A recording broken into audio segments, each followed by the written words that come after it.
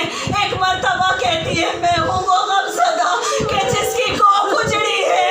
کہا یہ بتاؤ اس بچی کو کیا مرض تھا؟ کہا اسے کوئی مرض نہیں تھا بی بی, صرف ایک ہی مصیبت تھی اس کے ساتھ کہ یہ یتیم تھی. کہا نہیں, مجھے بتاؤ اسے کیا مرض تھا؟ ارے یہ پہلا جنازہ میں نے ایسے دیکھا کہ جب میں چاہتی ہوں کہ کرتے کو جسم سے الگ کروں, اس بچی کی کھال ساتھ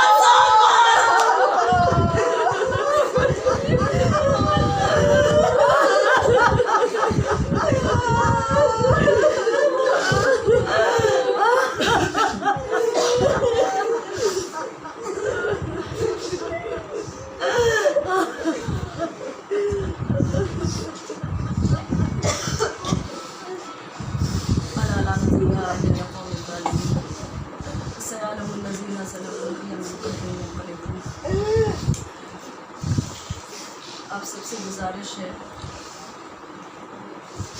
میں درود کے ایک مرتبہ سورہ الحمد 3 مرتبہ سورہ اخلاص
واسطہ ہے محمد وال محمد کا سورہ فاتحہ جو کچھ تلاوت کیا گیا ہے اس کا ثواب مرحومین اور مرحومات باریان مجلس کو دیگرہ تجھے واسطہ محمد وال محمد کا کہ مرحومین کے تمام گناہان کبیر اور صغیرہ اور انہیں جوار معصومین میں جگہ دیگرہ تجھے واسطہ ہے سکینہ بنت الحسین صلی اللہ علیہ کہ ہماری اس مختصر سی مجلس اعلیٰ کو اپنی بارگاہ میں شرف قبولیت عطا فرما. ہمارے اور ہمارے مرحومین کے تمام گناہان کبیرہ و صغیرہ کو بخش دے. ہم سب کو حج و زیارت کی سعادت سے فیض یاب فرما. اس موسم وبا میں ہماری حفاظت کر اور جو بیمار ہیں ان سب کو بدفعل بیمار کربلا بیمار مدینہ علیہ السلام شفائے کاملہ اور عاجلہ امام زمان کے ظہور میں تاجیل فرما. اللہ انسان کو شفا. ربنا اغفر لي ولوالدي وللمؤمنين يوم يقوم الحساب. ربنا تقبل منا انك انت السميع العليم.